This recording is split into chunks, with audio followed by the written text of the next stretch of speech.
Welcome to Talking with Tech. My name is Chris Bouguet, and today I'm here with Rachel Madel, almost as always with Rachel Madel, but not just Rachel Madel. Rachel, who'd you bring with us today? I have my teammate Monica here, Chris, and I'm so excited. Hi, Monica. It's so nice to meet you, although I guess we've met once before. I think just very briefly on a Zoom. Well, welcome. Thank you for being here. So I have to share, Chris. So Monica is kind of behind the scenes of my online business. So like Monica does like all the reels you guys see and the resources that we sell and the emails we send out. Monica is the one who kind of organizes that and leads our digital team. So I'm really excited that she's on the podcast because we're actually in person together, which doesn't always happen. But yeah, I'm really excited because we've been working all week on stuff for the year for my course, AAC Ally, and just kind of getting ourselves organized and having a work retreat, if you will. Awesome. All right, Monica, I got some questions for you. Are you ready? Ready as I'll ever be. So, Monica, do you do speech as well, or is it sort of the digital marketing thing? Or is it I'm speech with digital marketing as sort of my my side hustle? Well, how does it all work? Yeah, I guess. I don't know. I'm still figuring it out. I'm in school right now. I'll finish grad school in December. And then I'll be with Rachel doing CFY. But Rachel got me into speech. I know. I was going to say, Monica, we have to tell our love story. Yeah. Let's talk about how this beautiful relationship came to be. It was so serendipitous. I was babysitting. I had moved out to LA and I'd been here for about a year and was babysitting a kid that Rachel was seeing, and she'd come into the house and kind of show, like, come sit in my session, like, see what we're doing. I'm like, oh, great. Okay, cool. And I think I was studying like early childhood development at that time and doing like preschool things, and saw Rachel come in and thought, wow, that looks way more fun for me. I was recruiting hard. I was like, Monica, like, you need to be a speech language pathologist. Like, let's talk about how great this field is. And of course, I was looping Monica in because she was a primary caregiver of one of my students. And so I'm thinking like, okay, like you can do all these things when I'm not here. Like you can be my girl on the ground. And so of course I was teaching her all about the things that she can do and the strategies that she can use, and definitely hard selling her on going to graduate school for speech language pathology. And it worked. Yeah, it seemed to work. Yeah. Yeah. So from there, I just stuck with Rachel. I'm like sticking like glue over here, and brought me into the back end stuff. So really, you've been with Rachel your whole academic career. I mean, as soon as you switched over, like you started studying speech, and you've been with Rachel ever since. Ever since. Happily ever after. Well, you have a background in design. So that's important. She's really good with design. It doesn't even matter if you have a background in it. She's really good with design. So once I realized, oh my gosh, she's so good on Canva. She's so good. Her eye for design is so good. I started figuring out like all the things that she could start helping me with. And yeah, it just, her role grew bigger and bigger. Well, Monica, I'm curious about both of those things. So what got you interested in early childhood education? Because it seems like that's what you were doing when Rachel sort of discovered you. And then on the flip side of that coin, let's flip it over and look at the other side and say, and ask, how did you get interested in design? Is that something since I was a little kid, I've been drawing pictures and designing things? Or like, no, when it got digital, I fell into it. What's your story? Yeah, well, it's been a really winding journey. Design, I mean, yeah, like you said, pretty much drawing since I was a kid. Really got into deep in high school, decided I'm going to go to school for graphic design. Did that for a semester and was like, maybe I can just do this on my own. Moved to LA to try to do like freelance work, did a couple of gigs. Was like, well, that's not a lot of money. That's not enough. Yeah, so let's babysit, and started working with more kids and really fell in love with working with kids and being around them. And yeah, I think that's what led me to early childhood, and then seeing Rachel led me here. Awesome. Well, you've mentioned now twice that you moved out to LA. Where are you from originally? From Phoenix, Arizona. Ah, okay. That's one of our favorite places. Big AAC hub in Phoenix, right, Chris? Like so many AAC peeps are up in Phoenix. it's why it's one of our favorite places. We've had the opportunity to go there and present. Yeah, it's great. Other than in the summer when it's too hot to do anything. Monica was telling me like, oh yeah, this time in Arizona, it's like 90 degrees at night at like 2 a.m. I'm like, ugh, sounds terrible. I think a bunch of people that listen to this podcast are also interested in social media marketing and how to convey a message to a large group of people through social media. And when I say people listening, I really mean me. I'm interested in that. What advice do you have? What are some tips, tricks, things to do, things to stay away from? Oh my gosh, that is a question I ask myself all the time. Like, what do we do? We're constantly researching that, Chris. Yeah. I think we find just trial and error and trying a lot of different methods to see what resonates. And then also we were talking about how proud we are to be putting out content that really helps people. Like, it's not just fun little clips. It's really a hub, a resource hub that you can use. So I think that in and of itself adds a lot of intrinsic value. Well, Monica, can I just say I've been at this game for a while now, and I find that is so true that I think a lot of people sometimes start with, how can I use this as a marketing tool, as opposed to how can I use this for a tool for good? And then the marketing will just take care of itself, I mean, I feel like, Chris, our podcast is an example of that. Like, have we ever marketed our podcast? Not really, no. We talk about it when we do speaking events, but otherwise it's just kind of been this grassroots effort that's really blossomed. And I think it's a testament to when you provide really valuable content that people will come. Yeah, just do good. Try and do good things and it'll come. But still, Monica, I know that there's some effort that goes into it, meetings that you two have or more, maybe Rachel, your whole team, I'm not 100% sure, but there's some design elements, like there's branding that you have, there's a certain style to the videos, Rachel's not out there doing dances on TikTok, right? Like, so how do you make those decisions? Should I want to share really quickly because it's going to be funny to share this inside detail. When Reels started going crazy on Instagram, like we all kind of remember when everyone started, like you said, Chris, like dancing on TikTok. My whole team was like, oh, I think, Rachel, we should do Reels. I'm like, no. I was like, I will not. I refuse. I put my foot down. Like, I will not dance on TikTok, or I will not dance on a Reel. And my team really started kind of brainstorming, well, maybe we can do things different. Maybe we can, still provide good content. It's just videos, right? And so I feel like Monica is partially responsible for kind of getting me out of my comfort zone with the Reel game, because things have completely transitioned to Reels, and, without pivoting and changing kind of what we were doing, we would kind of be left in the dust. So I just want to share that because it's funny you mentioned dancing on Reels. Well, it seems to be in the larger scheme of AAC, we talk about the intervention and the strategies, and we talk about the tools. Well, Reels is a tool, and you're like, well, okay, how are we going to use it? Other people are using it by dancing on it, and that's not our thing. That's not my thing. What is my thing? And you had to have discussions about what is your thing and how you're going to use it. But the tool is the tool, right? Monica, what other tools? So we know Instagram and Reels on Instagram. I know Rachel has sort of hinted at how AI has changed things. What other tools would you say, use this, use that, stay away from this. We didn't have good luck with that. What's some advice do you have? Yeah, all of the AI. Just utilize everything that you can. Rachel's constantly sending me things that are like, wow, I never knew you could use it this way. I'm like, wow, neither did I.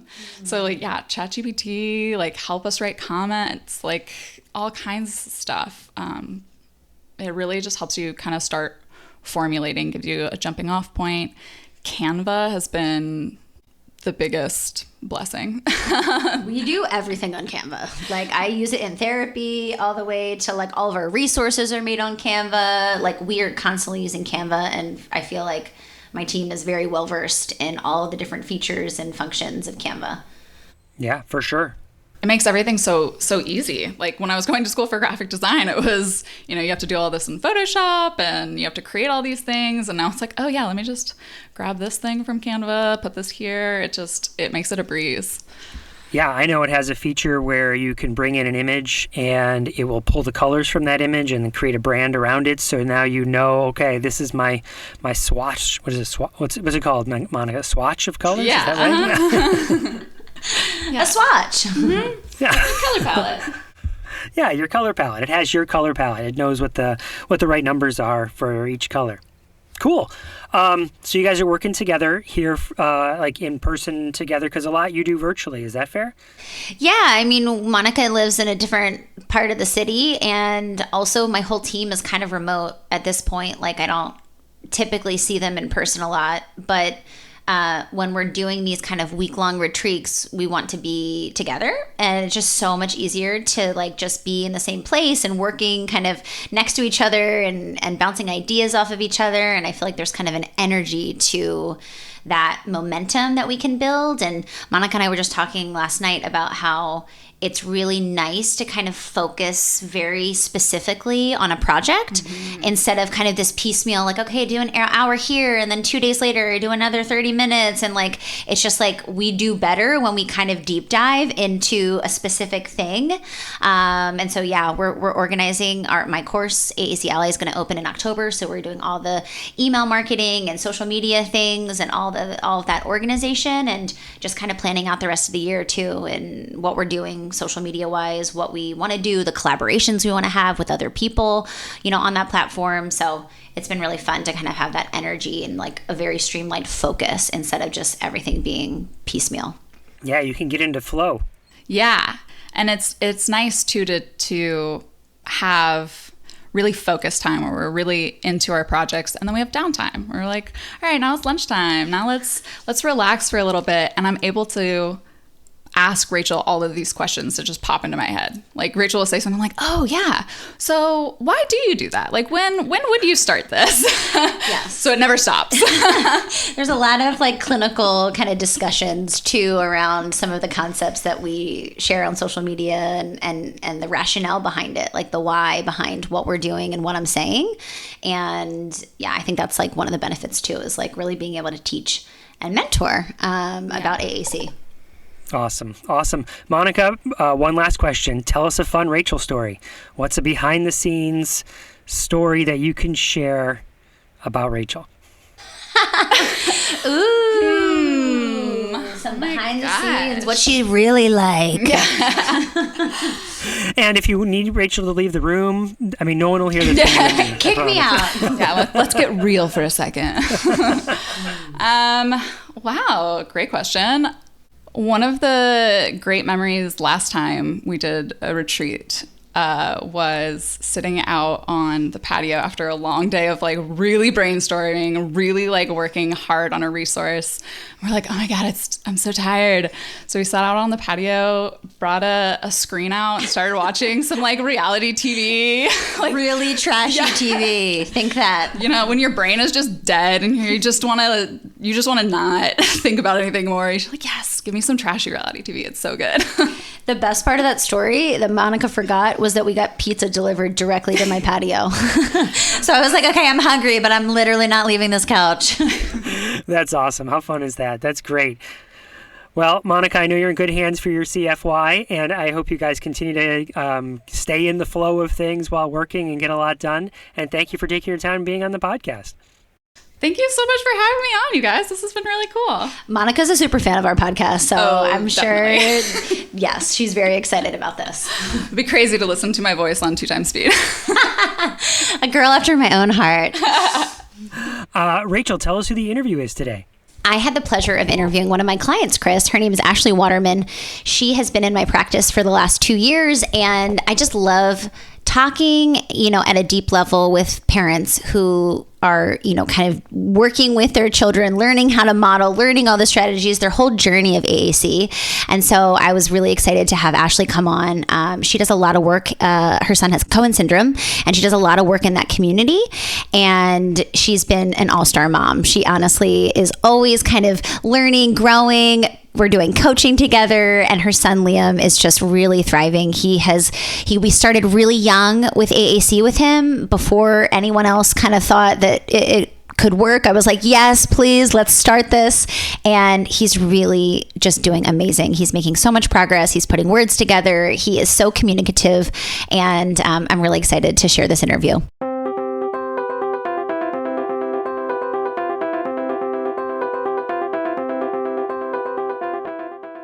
If you enjoy Talking with Tech, we could use your help in spreading the word about the podcast. Please take a moment to leave us a review on iTunes. The more positive reviews the podcast gets, the easier it becomes for others to find it. The more people who find the podcast, the more the word spreads about how to effectively consider and implement AAC. And who doesn't want that?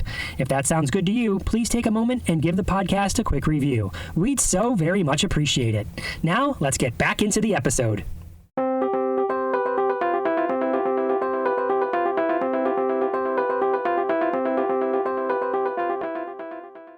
Welcome to Talking with Tech. I'm your host, Rachel Mado, joined today by Ashley Waterman. Ashley, I'm so excited to have you here today. Thank you so much. I'm so excited to be here. So just start off by telling our listeners a little bit about yourself, and then I'm excited to dive in. So Ashley is a family that we work with in Los Angeles, and we work with her son, Liam. So I'm super excited to share your whole journey and to talk about Liam, but just tell our listeners a little bit about yourself.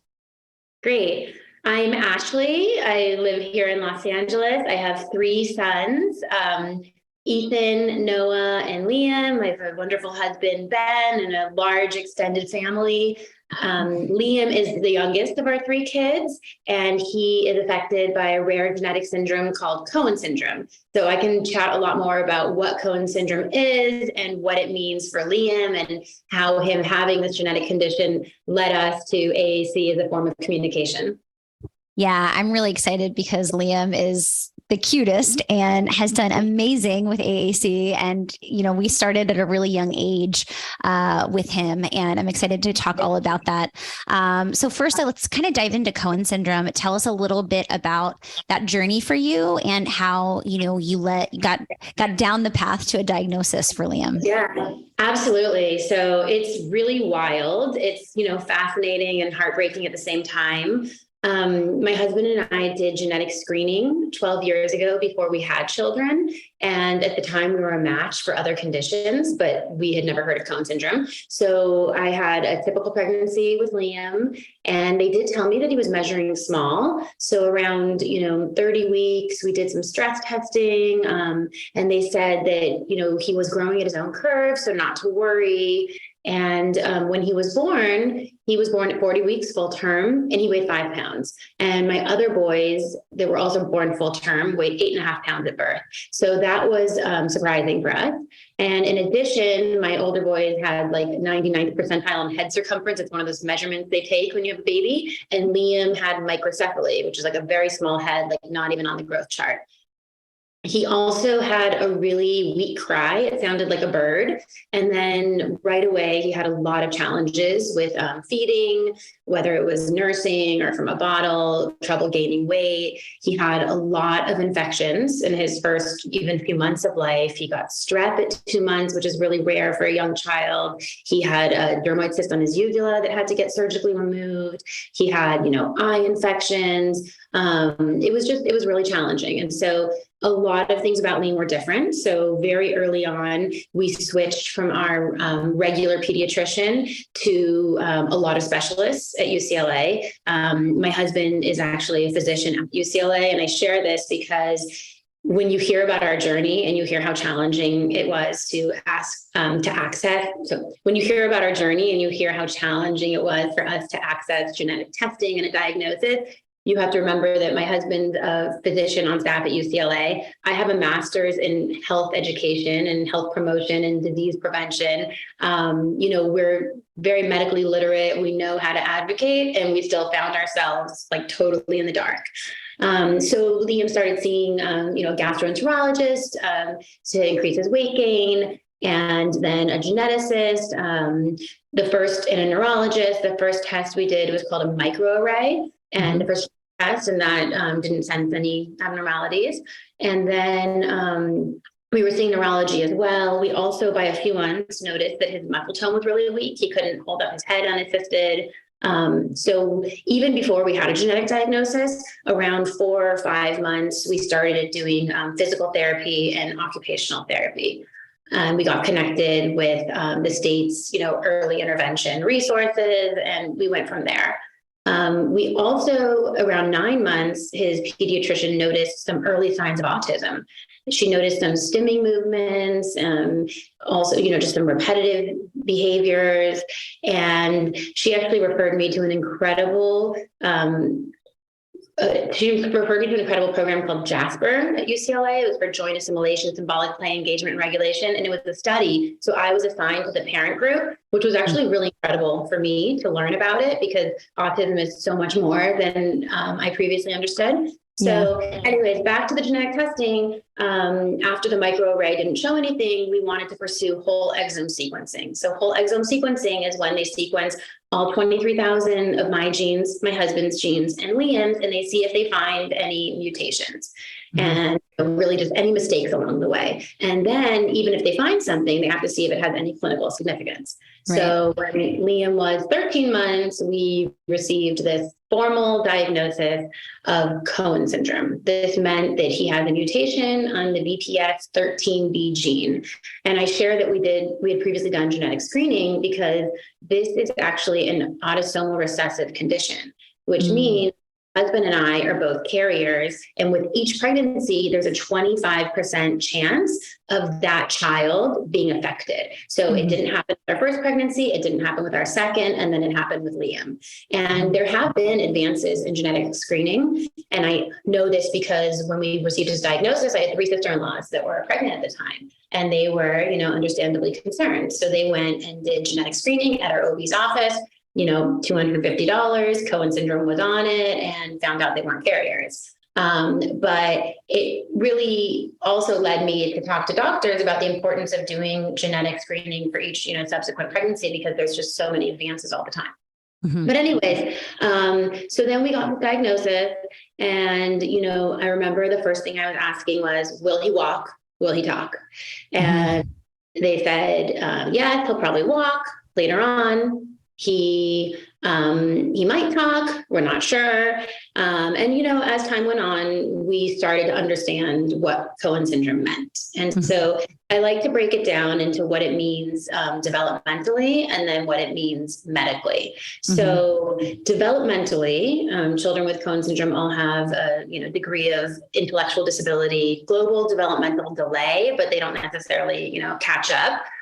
So they also have hypotonia, weak muscle tone, which makes, motor, communication, a lot of things a lot more challenging. And I think that, from what I've learned, because I immediately connected with a Facebook group of families, is that the children seem to stay very young for a long time. So like 30, 40-year-olds that, love Big Bird and celebrated his birthday yesterday because he turned 6, forever 6 Big Bird. But, the kids are definitely, stay very young. And so in terms of developmentally, many of them do have autism. And so they're either diagnosed with autism or autistic-like traits. So Liam did receive an autism diagnosis, and I'm really happy that he received that, because I think it really opened up the door for more services. And he's done really well with ABA, with applied behavioral analysis, with ABA therapy. So, and then medically, it means that Liam has neutropenia,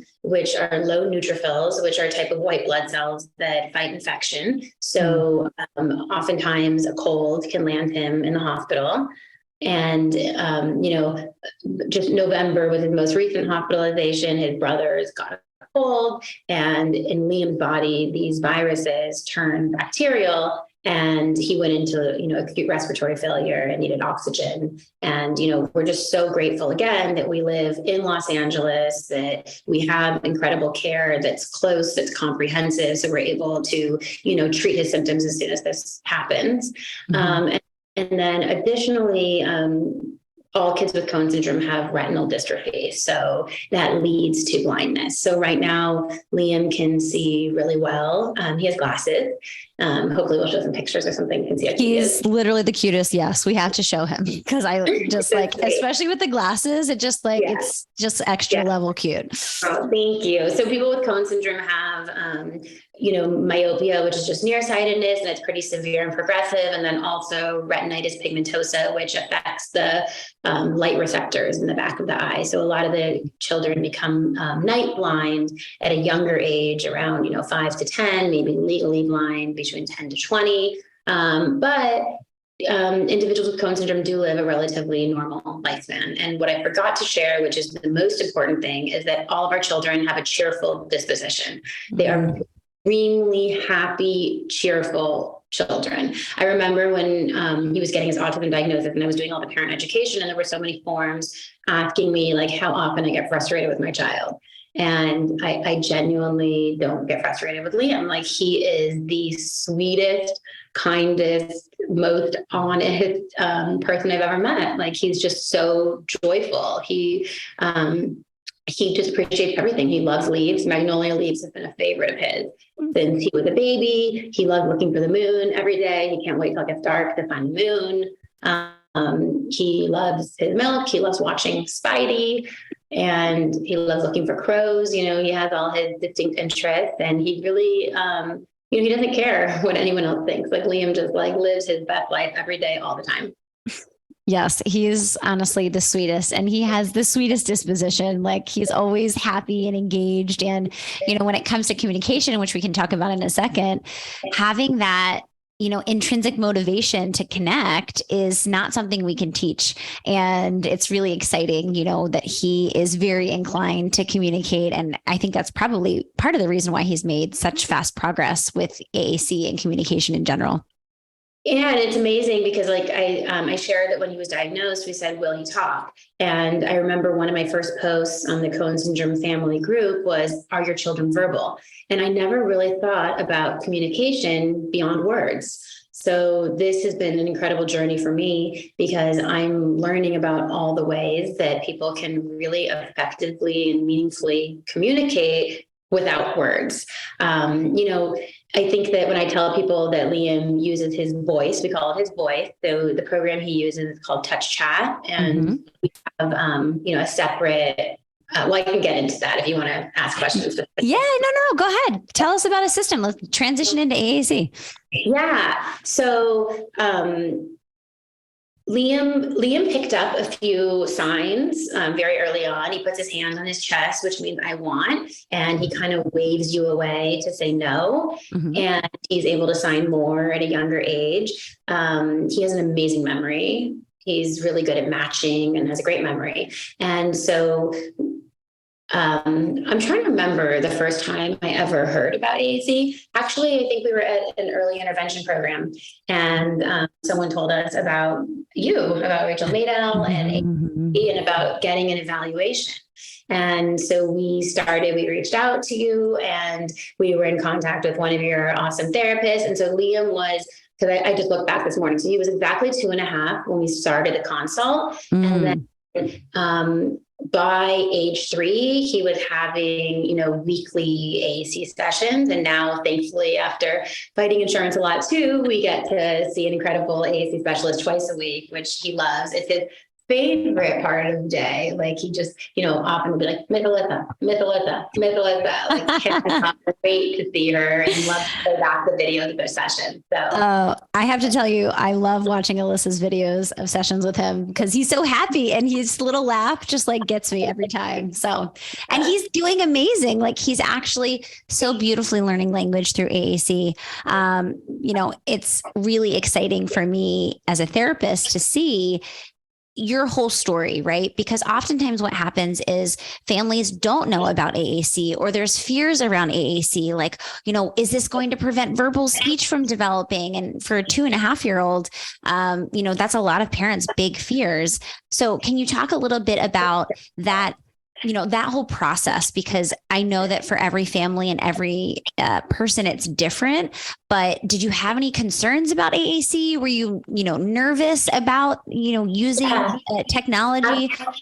Absolutely. So I remember going to his like 2.5-year-old checkup and asking his pediatrician, like, what do you think about AAC? Like, really excited to hear what you had to say. Like, will it hinder verbal speech? Will it help? And thankfully, we have an incredible developmental pediatrician who said, any ways of communicating are incredible. Expose him to as much as you can. On our Facebook group, even with families with Cohen syndrome, the experiences were very different. But as I've come to realize over the years, some of the kids become verbal at an early age still at 2 or 3. Some, never become verbal, and some become verbal at a later age at 8 or 9 or 10. And so I was excited about us, I think, I don't remember who the first person was that told me. I think it was Jasmine, our first, AAC therapist we worked with, said to me, like, I'm sure just like you have a favorite color, Liam has a favorite color. Like, we deserve to know what Liam's favorite color is. Liam deserves to share what his favorite color is. And it's true. There's so much that I didn't know about Liam because he didn't have a voice yet to share it. Mm-hmm. So I was very excited about the possibility. And so after the initial consult and the team decided that Touch Chat would be the best app for him, there was a lot of modeling and he didn't take to it immediately. And, Liam at the time was very small. He's grown a lot, but he weighed, 25 pounds, and it's heavy to carry an iPad. And then it has to also, have a case on it so that it's secure. And it's really, it's challenging. So I think a lot of the times we would like put it in front of him and he would start using it to request foods. It was a little bit like a menu during meals. And Liam loves grapes. Like, grapes are his favorite thing in the entire world. So like, eat grapes, eat grapes, eat grapes was like, he would say that over and over. And it was, so he would start to express the foods that he wanted to eat. So at the beginning, it was definitely more for requesting, and we put it in front of him. And then something magical happened, maybe around like 3.5 years, where he started seeking out his voice. And he was also getting strong enough to like pick it up from a counter, put it in front of him, smart enough to know to push the circle, to turn it on. He really was looking for his voice. And so it went from him, just asking for specific foods to talking about activities. He wanted to go to the park, or he wanted to play, with a specific toy, or he wanted to go on the swing, or he'd have a snack and he'd tell us where he wants to eat the snack. And he would tell us that he wants to go eat it on the crash pad, or he wants to go eat it outside, or, he wants to play with bubbles. So really a lot of us understanding what it was that he wanted. Sometimes, Liam will just grab your hand and guide you somewhere, and then he'll just point. And I know him so well, a lot of the times I do know what he wants. And so I try not to, make him ask for things in a million ways. But a lot of times I do try to encourage him to use his voice so that others that don't know him as well can also like really clearly understand, what he wants. And there's just so many advantages to it. We were at a restaurant a few months ago, and Liam has such a sweet personality, and his meltdowns are like very mild, but we sat down and he just started crying and he was really unhappy.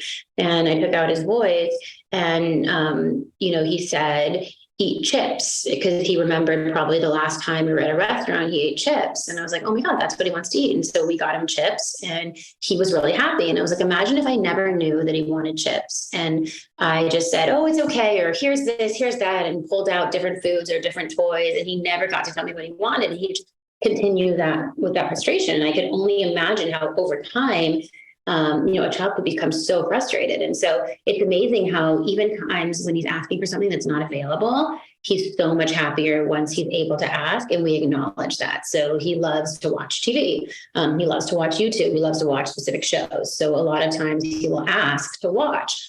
And I'll say, thank you for telling me you want to watch, but watching's not available now. Or he wants a bottle of milk. And I'll say, I understand, but milk's not available. How about water? Or, milk's not available. How about Cheerios? And so we're able to acknowledge his desires and then also give him alternatives. And so it's amazing, because I don't even remember when my preoccupation with whether or not he'll become verbal just came to this like immense gratitude for his ability to communicate.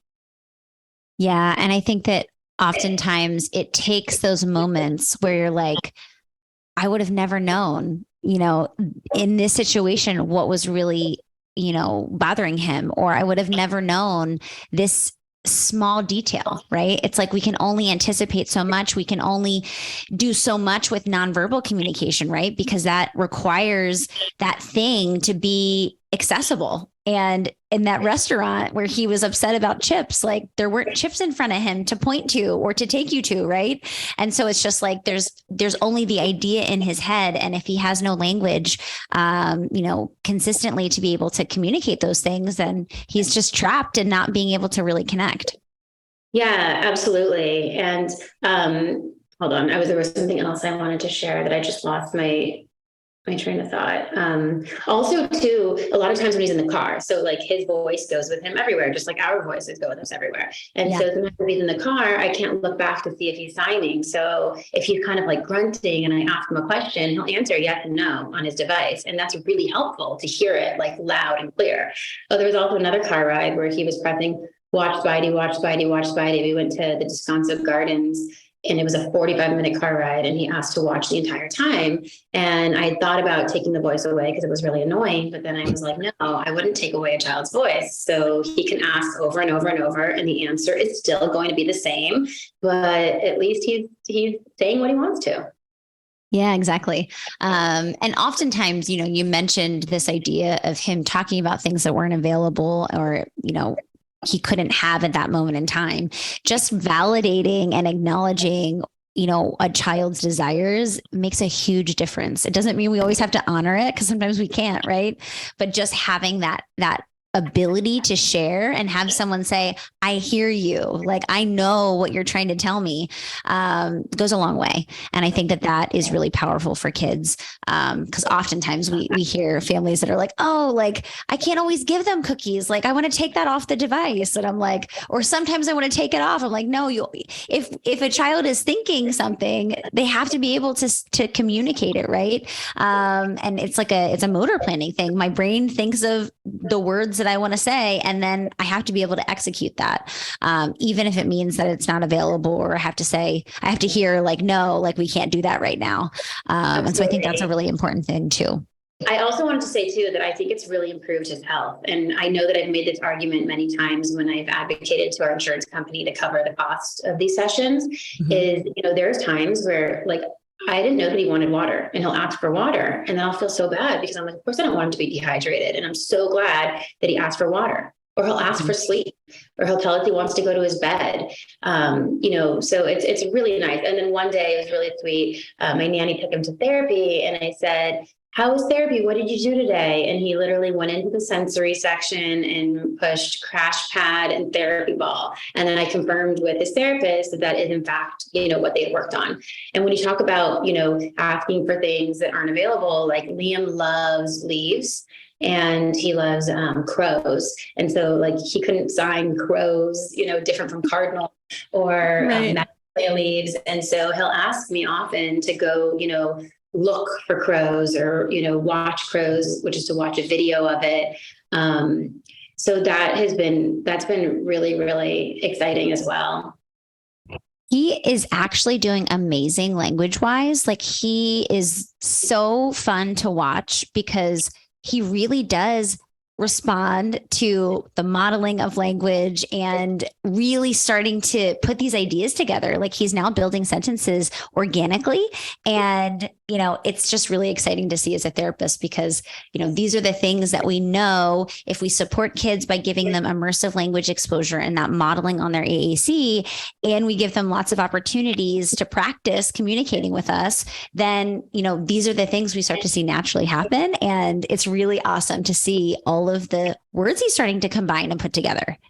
Thank you. And yeah, also having his device, we now learned that Liam knows all of his letters, he knows all of his colors, and he knows all of his shapes. And, today, and then one thing I want to make sure I talk about is the importance of collaboration, and how much I love that all of the therapists that we've worked with, through Rachel Madel, I've always connected them with his PT, his OT, his ABA therapist. Actually, his ABA therapist is with him 30 hours a week. So oftentimes she'll, sit on the sessions or watch the sessions, and it's amazing because then she can reinforce what they're working on all day long. Or like, he's in school now, so we had his, private therapist connect with his school therapist. And just today when I picked him up, she said, "Oh my God, it was so fun. Like, we were working on Big and Little," or I'd ask him how many apples he wanted. And, she's like, sometimes he would just press the biggest number possible. So I'd say 2 or 3, and he always knew 3. And there you understand the concept that Liam knows. I want the most possible.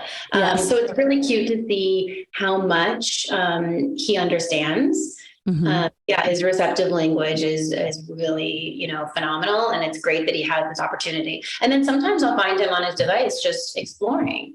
And, he goes into the letters and he really likes circles. So he'll just start pushing, B, G, Q, O, all the letters with bubbles. He'll touch his, favorite colors. So it's been really fun. And then also for us too, to like remind him of some of our experiences. So like if we go to the zoo and we see a flamingo, we can talk about it later and model for him, where he can find it so that he can also share his experiences.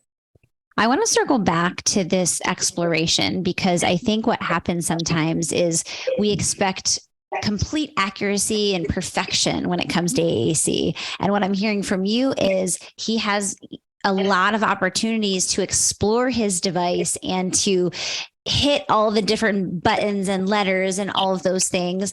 And that's part of the learning journey for kids. And oftentimes we, have people saying, "Oh, well, that's not functional," or "That's just stimming," or "That's not purposeful." And it really is how many kids learn how to communicate. They learn where these words are, and they like pushing the button and seeing the visual and hearing the word. And that is likely probably why he's been able to make the progress he's made, because he's been given those opportunities instead of you guys saying like, no, like, or that's not the right letter, and like kind of giving that corrective feedback. You guys have really encouraged him to explore and honored whatever it is that he's trying to communicate in the moment. The kids always think it's really fun. And sometimes that's a little bit of a trade-off too, because kids want to like take it and play with it. And I definitely want to share how Liam communicates, but I also want them to respect it as being his voice. We've had a lot of AAC users on the podcast and interviewing them. And that's one thing that they say is like, "Don't touch my voice. It's like an extension of my body." And so asking permission before we kind of just like take a device, and even with modeling. And I know a lot of families also, a lot of my other families are saying like, "Oh, like it's an opportunity, right? Like we want that modeling, and we want to encourage everyone in our house to speak AAC, right?" And so sometimes a second device can be helpful with the same program on it. Just like that's the modeling device, and then we have like Liam has his device. So just another idea that I've shared with some other families is figuring out a system that works, because for every student and every family, it's very different. But yeah, it's definitely like something to navigate. That's a great idea. Oh, also the other day was really cute. Liam likes to come pick up his older brothers from school. He also really likes looking for buses. So we'll go pick them up. And if we get there early, we'll go on to Wilshire, and there's lots of buses that come by around 3:00 and he'll look for buses. So the other day we went to the gate where we normally pick them up. We were a little early. We went to look for buses and we started to walk away, and he went into his device and, went people and pushed Ethan, Noah, like to remind me, like, don't forget to get my brothers from school. Like, aren't we getting them from school? And right now we're working on personal questions so that if you have him like, "What's your name?" or "Where do you go to school?" or "What's your mom's phone number?" he can share a lot of that. But it's also a reminder too, that if he's not responding, it doesn't mean he doesn't know it. He also might be shy. Like Liam's not, I shouldn't always expect him. Like I don't expect anyone else to always perform. And so the other day we were in a waiting room at, one of his therapies, and there was a little girl there, and the mom said, "Oh, what's your name?" And I took out his voice, and he was very excited, but he was shy. And so he started kind of doing some stimming and dancing around and moving in circles, and he didn't answer. And I knew he knew what she was asking of him. And of course he knows how to say what his name is, but he was just being shy and playful. I think that's such an important point, because we know that all kids have those speaking anxieties, right? With new people and new situations. And, for kids who have verbal speech, we can look at that and say, oh, they're just shy right now. For kids who are using AAC or kids with disabilities, it sometimes, like you said, can be misunderstood as lack of knowing or lack of attention or, some type of lack. Right. And I think that it's really important to acknowledge that all kids and individuals in general can have some shyness or some speaking anxieties in new situations. And it's not that they don't know, it's that they just feel a little uncomfortable. Of course. And I think sometimes I'm guilty of that too. Like, I'm so proud of him. I want to show off everything that he knows. But, if he's in a group with new people and he's not familiar with them, he's not comfortable with them, he also might not feel comfortable to share everything. Yeah. And that's where you can kind of hop in and do some modeling, right? Like, you could tell them, like, your name's Liam, right? Giving that encouragement, can be helpful, because if you think too, like, when we're in a state of dysregulation or anxiety, we're not able to kind of think about what we want to say, and we're not able to always respond. And so having the ability to see someone model something could be another strategy that would be helpful in that situation, just so he can have some support in those moments, even though we know he can kind of do a lot of things independently. When we're dysregulated, it's like our bodies aren't acting the same. And we sometimes need a little bit more scaffolded support to kind of do the things that otherwise we could do on our own. Absolutely. And also sometimes if I can see he's frustrated and his voice wasn't near him and I bring it to him, I just see that sense of relief. And I'm like, of course he's relieved that he can say what he wants to. Yeah, no, that makes perfect sense. So what do you think?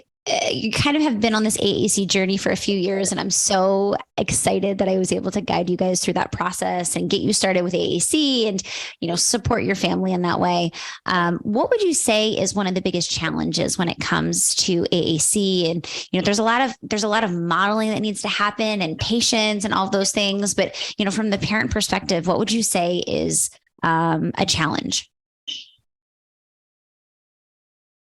Honestly, I think one of the greatest challenges is just we know our children so well. And sometimes it's just a lot easier because you intuitively know what they want, and they can drag you somewhere, and, they can point. But I feel like sometimes we need to challenge our children. We need to challenge all our children, whether they have, developmental delays or, they're nonverbal. We need to challenge all of them to rise up. And I think that a lot of times, it's easier to just get him what he wants without having him, explain it or share. But then always reminded how valuable it is and how validating it is for him to, use his voice. Mm-hmm.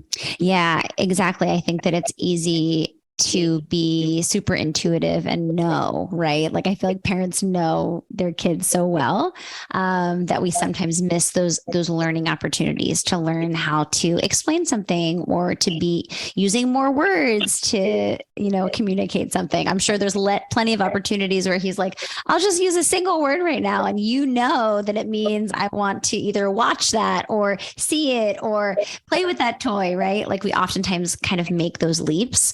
And sometimes I think that's okay, right? Like, I think that it's hard. Using AAC for communication is hard. It takes energy and effort to build those sentences. So I think sometimes it's okay to just say, oh, I think you want to watch right now. While also knowing that there's so many opportunities where we need to model that next step above where that communication is.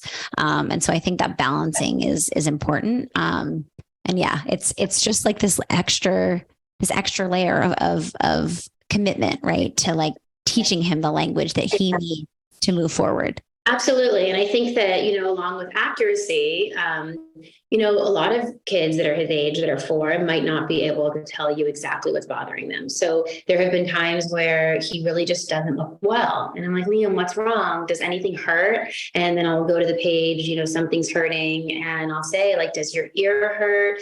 Does your throat hurt? What hurts? Does your tummy hurt? And then there have been times where he'll say ear, and then maybe he has an ear infection, and then I rush him to the doctor and he doesn't have an ear infection. But that's okay too. Maybe his ear really did hurt and he doesn't have an ear infection, or maybe he just wanted to press ear, just like someone would point to their ear, but he meant head. Yeah, no.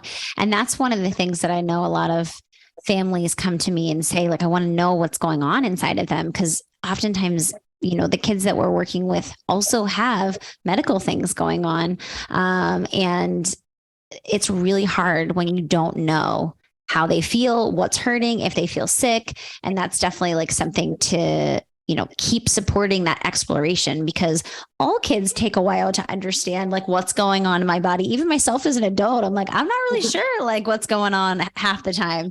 So I think it's an important thing to explore and to model that language and honor what he's communicating.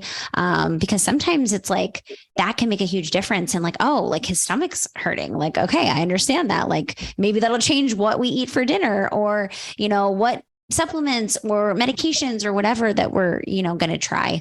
And so that process, I think, is really important for families and for kids to go through. And I'm really excited about going into more social and describing words. And, he's starting to tell us if things are good or bad, if things make him happy or sad. I was thinking today, maybe targeting silly, because Liam's become like very playful. Like at school the other day, his teacher said to me, I know he knows all of his shapes. And when I asked him to put his shapes in the puzzle, he was putting them in the incorrect shape and then laughing hysterically. And so I'm like, okay, he's being silly. And so, teaching him about, just teaching him through his device. Yeah, no, it's funny. I love when kids start using like a sense of humor, and there's tons of opportunities to practice more social language there, because he's trying to connect in a funny way, right? And so humor is such a great motivator for communication. A lot of my kids start doing things like that, and again, pairing that with language, right? So that he learns what that is and is then able to communicate about it. I think that's awesome. That's so sweet. Yeah. And it's really been fun just sharing his journey with people and encouraging people. Recently I just learned about a program in the state of California that was providing free iPads for anyone with a communication disorder. And I think it's expiring in June. But I'm actually shocked, just so you know, they've been sending them within 2 weeks. Wow. Yeah. That's amazing. So I went on, and looked within our, by the way, I didn't mention before. So Cohen syndrome is an extremely rare genetic condition, and there's less than 1,000 individuals diagnosed worldwide. Wow. That is rare. That is very rare. Very rare. And about half of those individuals are in the Amish community. So those are people I haven't connected with, because social media. There's also a higher prevalence in like Finland and Greece. And so we have this extremely international community, friends that have become like family that are in, Tunisia and Lebanon and Israel and all over the world. And that's another thing too. I think that through this journey, I've met so many incredible people and friends, and I can feel so close to others that are going through something so similar. And I also think that it has provided me like an immense sense of gratitude. So, if I'm telling someone that my child is nonverbal and has 30 hours of therapy a week and has some medical conditions, and I need to get him 2 nightly injections, a lot of this sounds very sad. But then you meet Liam and it's not sad at all. He's extremely happy. He's so joyful. And then I connect with families that have other genetic conditions, and maybe their child, isn't able to walk or isn't able to, eat food with their mouth and, is G-tube fed, or might have a condition that is degenerative. Like there's just so many aspects of like Liam's life and Liam's abilities that make me so grateful for everything that he can do, all the progress he can make, and then also to appreciate everything that I'm able to do and everything that my other children are able to do, and just the ways that our bodies work to allow us to thrive. So it's been, I think, really cool. And I remember the day that Liam was diagnosed, my husband said to me, Liam will be happy, we'll be better because of this, and our other boys will be better because of this. And even though there are times that are extremely challenging, that has all been true. And that always will be. And, sometimes it's okay to grieve the life you thought you'd have, or grieve the fact that, you probably won't drive a car or go to college or get married or live independently. I mean, who knows? You may surprise us and do a lot of these things, but, it's okay to like grieve and then also just be so appreciative. Mm-hmm. Yeah, I think once you kind of grieve and have all those very natural, normal reactions to a diagnosis, you can come out of the other side of that with gratitude and hope and all of these kind of emotions that really keep propelling you forward.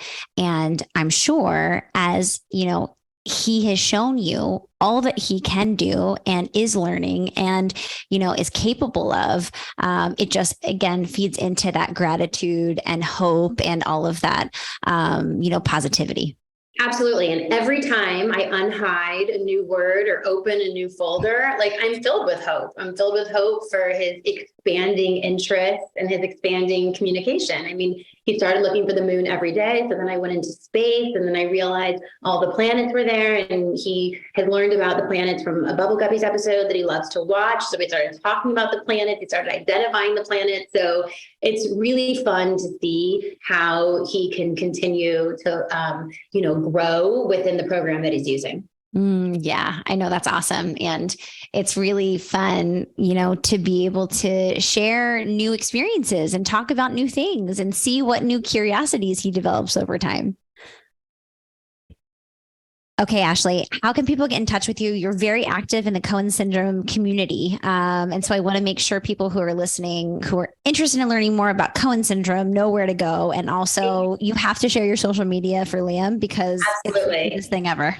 So our handle on Instagram, we're most active on Instagram. So our handle on Instagram is Cohen syndrome. So we're most active on Instagram and our handle on Instagram is Cohen syndrome, CohenSyndrome.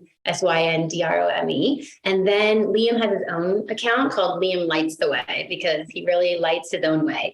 And so on Liam Lights the Way is where I just show, sweet everyday videos of Liam being himself, Liam being happy, Liam communicating with AAC. The first time Liam told me I love you, which will go down in history as one of the most special moments of my life. So absolutely find us at Cohen syndrome.